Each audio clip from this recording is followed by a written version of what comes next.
Good evening friends. आज का मेरा लेक्चर वीडियो इंडियन इकोनॉमी के खास करके इंडस्ट्रियल सेक्टर के ऊपर डिपेंड है, जिसमें हम इंडस्ट्रियल सेक्टर उसके ऊपर पूरा रिव्यू करेंगे कि भाई 1950-51 से लेकर 24-25 के इस सिनेरियो में इंडिया की जीडीपी में इंडस्ट्रियल सेक्टर का कंट्रीब्यूशन कैसा रहा है, कहाँ पर निगेटिव आउटकम देखने को मिल रहा है और ऑल ओवर सरकार की या गवर्नमेंट की इंडस्ट्रियल पॉलिसीज़ कैसी रही हैं। इसके लिए हम करंट फिगर के ऊपर डिस्कस करेंगे या करंट फिगर को हम हाईलाइट करेंगे।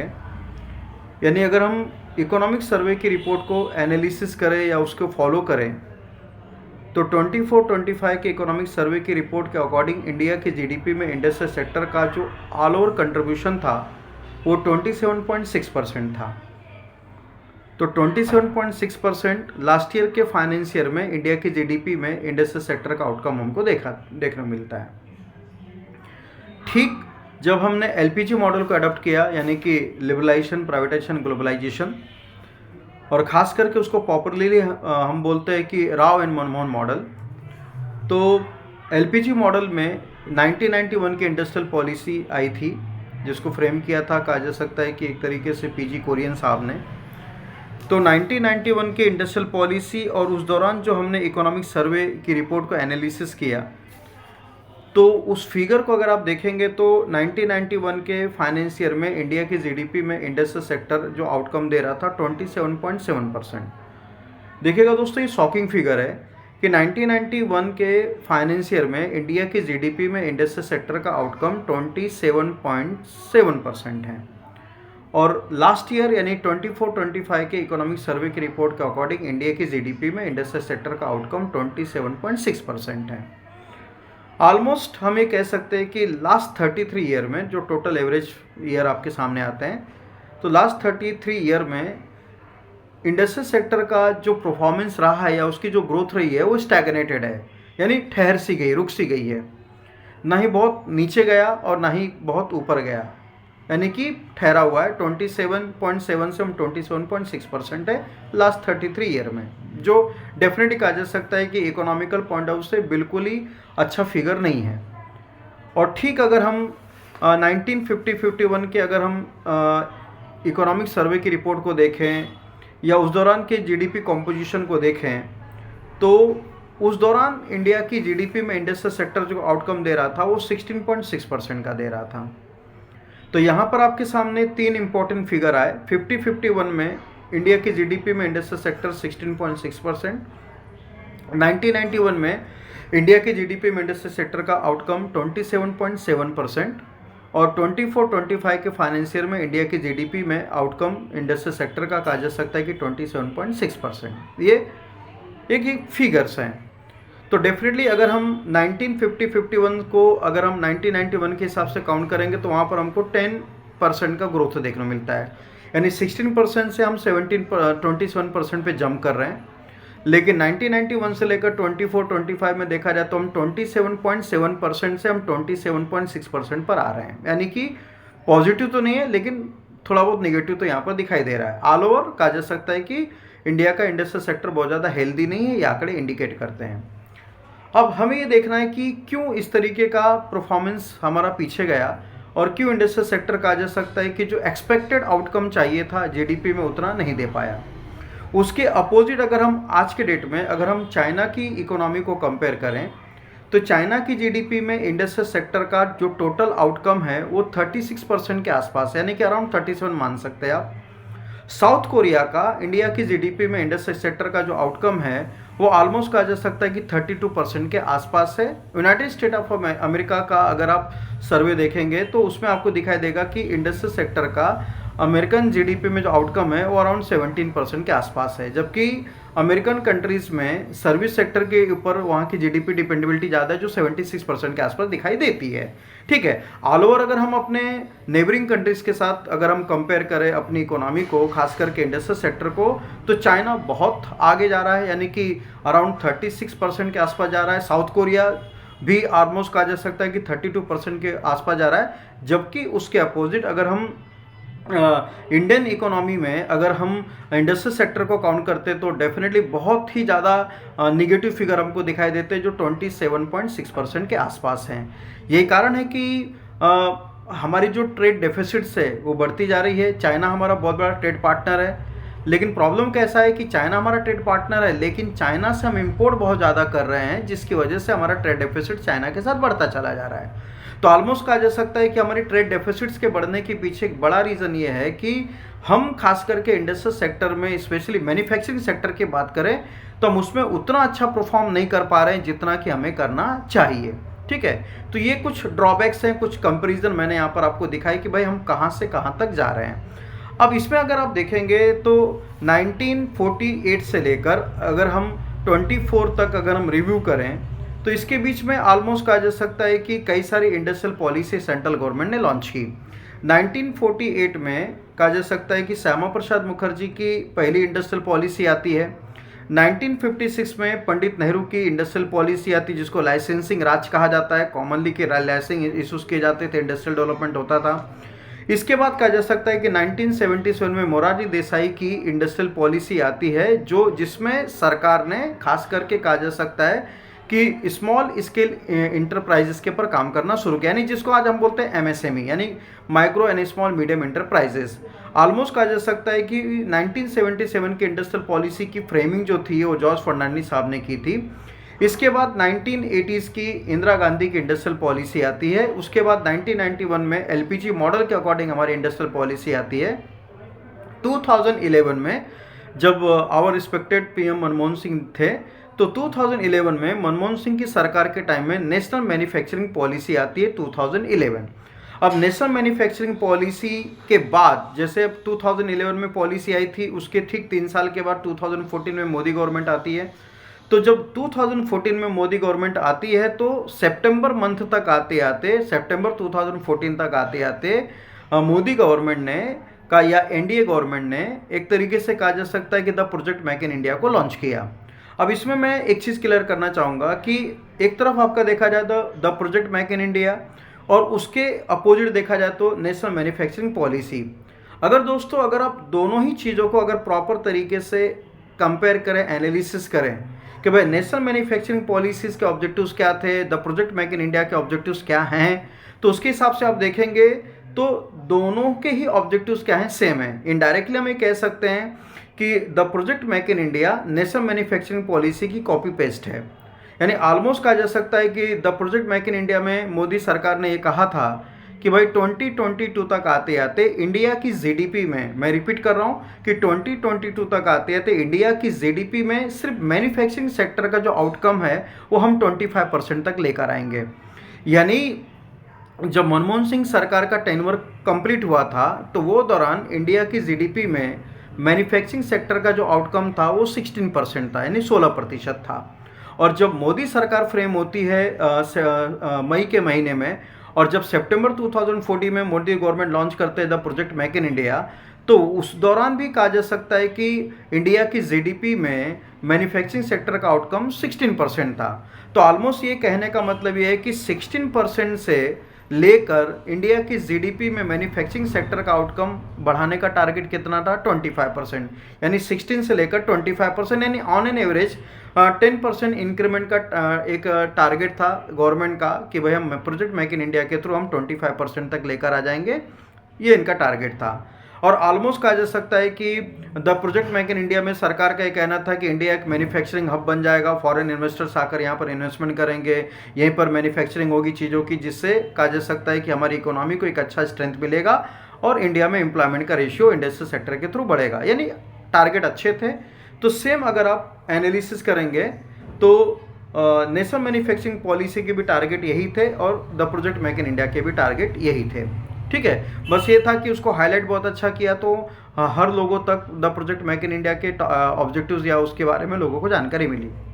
तो ऑलमोस्ट अभी तक ये सारी की सारी इंडस्ट्रियल पॉलिसी सरकार ने बना चुकी है, सरकार उसको एग्जीक्यूट कर चुकी है। लेकिन अगर आज हम देखें, जो मैंने थोड़ी देर पहले फिगर बताए कि भाई 1991 में इंडिया के जीडीपी में आउटकम इंडस्ट्रियल सेक्टर का, ऑल ओवर इंडस्ट्रियल सेक्टर का 27.7% है, और 24-25 में देखा जाए तो 27.6% है। यानी कि the project make in India उतना अच्छा रिस्पॉन्ड नहीं कर पाए जितना कि करना चाहिए था। डेफिनेटली कुछ ना कुछ लिमिटेशंस हैं, और बार बार कहा जा सकता है कि न्यूज़ में भी आते रहते हैं, कभी कभार अपोजिशन गवर्नमेंट जो अपोजिशन से वो भी हाईलाइट करते हैं कि फिर सरकार की मेक इन इंडिया उतनी अच्छा काम नहीं कर पा रही जितना कि करना चाहिए। उसके अपोजिट आप देखेंगे तो चाइना बहुत ऑसम एक तरीके से परफॉर्म कर रहा है, उसका मैन्युफैक्चरिंग सेक्टर, उसका ऑल ओवर इंडस्ट्रियल सेक्टर, या फिर कहा जा सकता है कि साउथ कोरिया का भी बहुत अच्छा परफॉर्मेंस हमको दिखाई दे रहा है। अब हमें देखना है कि हमसे लैकिंग कहाँ पर हुई, या हमसे कहा जा सकता है कि गलतियाँ कहाँ पर हुई, जिसकी वजह से इंडस्ट्रियल सेक्टर उतना अच्छा परफॉर्म नहीं कर पा रहा है जितना कि करना चाहिए। अब 2-3 पॉइंट्स और मैं यहाँ पर एनालिसिस करूँगा। अभी देखिएगा जैसे दोस्तों कि जैसे इंडस्ट्रियल सेक्टर, अब इंडस्ट्रियल सेक्टर होता क्या है। अब इसमें देखा जाए तो अगर हम मैन्युफैक्चरिंग को काउंट करें, माइनिंग को काउंट करें, गैस एंड इलेक्ट्रिसिटी के सप्लाई को काउंट करें, या फिर वाटर मैनेजमेंट को काउंट करें, या कंस्ट्रक्शन को काउंट करें, ऑलमोस्ट कहा जा सकता है कि manufacturing, mining, gas and electricity, और उसके बाद कहा जा सकता है कि वाटर मैनेजमेंट, या फिर कहा जा सकता है कि कंस्ट्रक्शन, तो इन सब को अगर हम रिव्यू करते हैं तो हमारा इंडस्ट्रियल सेक्टर बनता है। और इसमें मैन्युफैक्चरिंग, माइनिंग और गैस इलेक्ट्रिसिटी को अगर हम काउंट कर देंगे तो वो इंडस्ट्रियल एरिया के रूप में काउंट होता है। अब ये है दोस्तों कुछ बेसिक कॉम्पोजिशंस हैं इंडस्ट्रियल सेक्टर के बारे में जो मैंने आपको दिए, कुछ फिगर्स मैंने आपको दिए। इसके अलावा इसमें कुछ कोर एरिया भी काउंट किए जाते हैं, जैसे 8 core area, total 8 core area count होते हैं, जैसे कोल हो गया, क्रूड एंड ऑयल हो गया, नेचुरल गैस हो गया, पेट्रोलियम रिफाइनरी हो गया, फर्टिलाइजर हो गया, स्टील हो गया, सीमेंट हो गया, इलेक्ट्रिसिटी, ये सब कहा जा सकता है कि 8 कोर एरिया है जो हमारी देश की जीडीपी में बहुत अच्छा कंट्रीब्यूट करते हैं। अब ये देखा जाए तो 1948 की श्यामा प्रसाद की इंडस्ट्रियल पॉलिसी, जिसमें कैटेगरीज किए गए थे कि भाई कैटेगरी ए होगी, बी होगी, सी होगी, डी होगी, और ज़्यादातर कहा जा सकता है कि इंडस्ट्रियल डेवलपमेंट की जो अकाउंटेबिलिटी थी कि भाई जो मेजर इंडस्ट्रीज़ होगी, जो कोर इंडस्ट्रीज़ होगी, वो सरकारी उसको फ्रेम करेगी, उसको रेगुलेट करेगी। कुछ पर्टिकुलर एरिया में सरकार ने प्राइवेट इन्वेस्टर्स के लिए, डोमेस्टिक इन्वेस्टर्स के लिए ओपन किए थे, लेकिन ज़्यादातर इंडस्ट्रियल सेक्टर के डेवलपमेंट की जो अकाउंटेबिलिटी थी, जो जिम्मेदारी थी, वो सरकार ने अपने हाथ में रखी थी। अब 1956 में जब पंडित नेहरू की इंडस्ट्रियल पॉलिसी आती, जिसको हम एक लाइसेंसिंग राज बोलते हैं कि भाई लाइसेंस इशू लेना पड़ेगा और आप इंडस्ट्री सेटअप करते हैं। डेफिनेटली कहा जा सकता है कि 1956 की इंडस्ट्रियल पॉलिसी 1948 की इंडस्ट्रियल पॉलिसीज़ के कंपैरिजन में लिबरल थी। सरकार ने प्राइवेट इन्वेस्टर्स के साथ कहा जा सकता है कि उनके लिए भी डोर ओपन किए कि भाई वो इंडिया के इंडस्ट्रियल सेक्टर में इंडस्ट्रीज़ को सेटअप कर सकते हैं। ऑलमोस्ट उसके बाद इंडिया में इंडस्ट्रियल ग्रोथ रेट अच्छा दिखाई देता है। जैसे आप देखेंगे कि जब हम सेकेंड फायर प्लान को अगर हम स्टार्ट करते हैं, तो जिसमें सेंट्रल गवर्नमेंट ने, भारत सरकार ने एक तरीके से इंडस्ट्रियल सेक्टर के डेवलपमेंट की बात की, जिसमें हमने स्टील इंडस्ट्रीज वगैरह को सेटअप किया।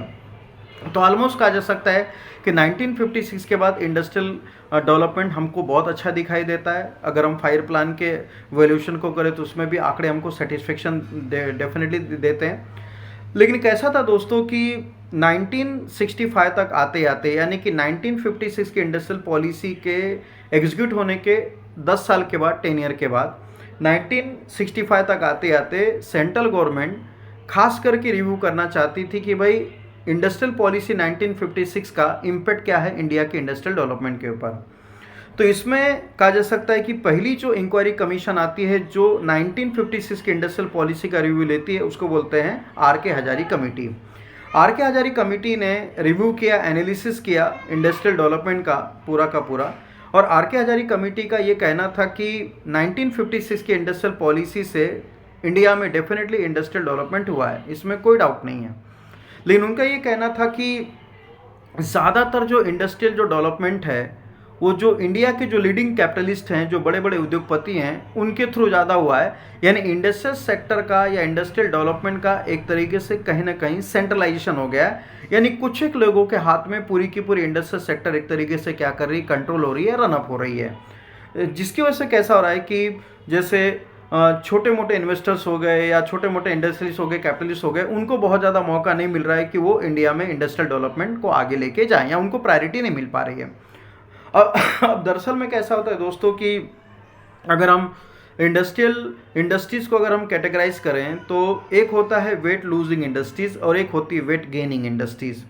अब वेट लूजिंग इंडस्ट्रीज़ मतलब कैसा आ गया कि जैसे एग्जांपल के तौर पे स्टील इंडस्ट्रीज़ हो गई या सीमेंट इंडस्ट्रीज़ हो गई, ये वेट लूजिंग इंडस्ट्रीज़ है। यानी कहने का मतलब ये है कि जब आप किसी एक पर्टिकुलर फिनिश प्रोडक्ट को बनाना चाहते हैं, तो जब आप किसी पर्टिकुलर फिनिश प्रोडक्ट को बनाना चाहते हैं, फॉर एग्जांपल आप स्टील बनाना चाहते हैं। अब एग्जांपल दे रहा हूँ कि जैसे आप 10 टन स्टील का निर्माण करना चाहते हैं, प्रोडक्शन करना चाहते हैं, तो 10 टन स्टील के लिए के प्रोडक्शन के लिए आपको कम से कम 100 टन कोल लगेगा।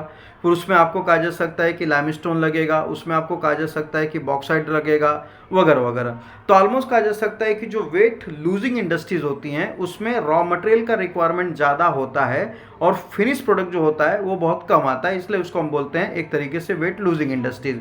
यानी टोटल आपने रॉ मटेरियल उसमें एक तरीके से इन्वेस्ट किया 500 किलोग्राम का, तो आपको आउटपुट कितना आएगा, जो फिनिश प्रोडक्ट बनेगा वो ऑलमोस्ट कहा जा सकता है कि 10 किलो का आएगा। तो ऐसे में क्या हो जाता है दोस्तों कि जो वेट लूजिंग इंडस्ट्रीज़ हैं, तो ऐसे इंडस्ट्रीज़ का सेटलमेंट ऐसे एरिया में किया जाता है जहाँ पर कम से कम कहा जा सकता है कि जैसे 5 अगर रॉ मटेरियल लगेंगे तो उसमें से कम 3 ऐसे मटेरियल्स होने चाहिए, रॉ प्रोडक्ट होने चाहिए, मटेरियल होने चाहिए जो आपके इंडस्ट्रीज़ के लोकेशंस के आसपास होने चाहिए।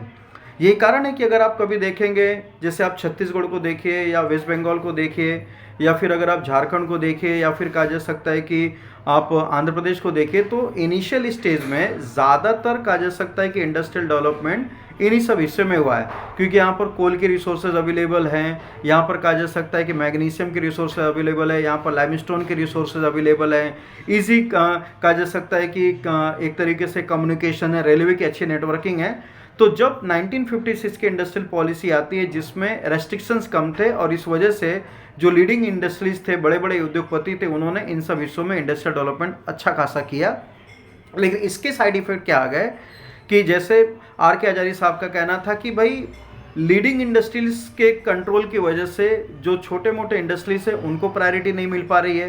इंडस्ट्रियल डेवलपमेंट कुछ एक सिलेक्टिव एरिया में हो रहा है, पूरे देश भर में नहीं हो पा रहा है, जिसकी वजह से एम्प्लॉयमेंट जनरेशन ज़्यादा नहीं हो पा रहा है। और सबसे इम्पोर्टेंट बात ये थी कि जो नेचुरल रिसोर्सेज थे उसके पर भी कंट्रोल प्राइवेट इन्वेस्टर्स का हमको ज़्यादा देखने को मिल रहा है। तो डेफिनेटली कहा जा सकता है कि पॉजिटिव चीज़ें तो इसमें दिखाई दे रही हैं, लेकिन निगेटिव चीज़ें ज़्यादा दिखाई दे रही है। यानी नेचुरल रिसोर्सेज का कंट्रोल कर लेना, या फिर कहा जा सकता है कि सिलेक्टेड एरिया में इंडस्ट्रियल डेवलपमेंट होना, सिलेक्टिव एरिया में ही लोगों को एक तरीके से एम्प्लॉयमेंट जनरेट होना, बाकी कहा जा सकता है कि छोटे मोटे इंडस्ट्रीज को ज़्यादा मौका नहीं मिल रहा है।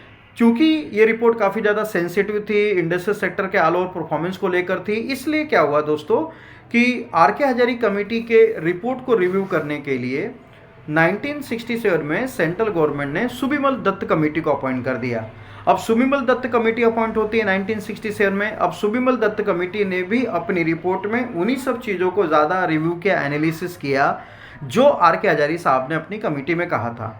तो फाइनली ये देखा गया कि भाई इंडस्ट्रियल सेक्टर के ऊपर मोनोपोली आ रही है, सेंट्रलाइजेशन हो रहा है, सिलेक्टेड इंडस्ट्रियलिस्ट या कैपिटलिस्ट कंट्रोल करके बैठे हैं, तो अभी हमें इनका कंट्रोल खत्म करना है। इसलिए कैसा हुआ कि सुबिमल दत्त कमेटी की रिपोर्ट को फॉलो करते हुए 1967 में केसी दास गुप्ता कमेटी आती है, और केसी दास गुप्ता कमेटी ने ही एक तरीके से जो एक्ट बनाया था उसको बोलते हैं MRTP एक्ट, यानी कि monopoly trade practice restricted act. तो 1969 में MRTP एक्ट आता है, यानी monopoly trade practice restricted act, जिसमें सेंट्रल गवर्नमेंट ने बड़े बड़े इंडस्ट्रीज को और उनके सेंट्रलाइज कंट्रोल को ख़त्म करने के लिए यहाँ पर एक कंडीशन रखा कि भाई मैक्सिमम किसी भी इंडस्ट्रीज का जो कैपिटलाइजेशन होगा वो मैक्स टू मैक्स कहा जा सकता है कि 10 करोड़ का होगा। यानी सरकार ये कहना चाहती है, या MRTP एक्ट के थ्रू ये कहा गया कि किसी भी इंडस्ट्रीज का मैक्सिमम कैपिटलाइजेशन कहा जा सकता है कि 10 करोड़ का हो सकता है, नॉट मोर देन 10 करोड़। यानी अब 1956 के इंडस्ट्रियल पॉलिसीज के थ्रू कोई अमाउंट या कैपिटल कोई फिक्स नहीं किया गया, जिसकी जितनी कैपेसिटी थी उसके बेसिस पे इंडस्ट्रीज को सेटअप करता है। और दूसरी बात मैं यहाँ पर आप लोग को क्लियर कर दूं कि भाई किसी भी इंडस्ट्रीज का कैपिटलाइजेशन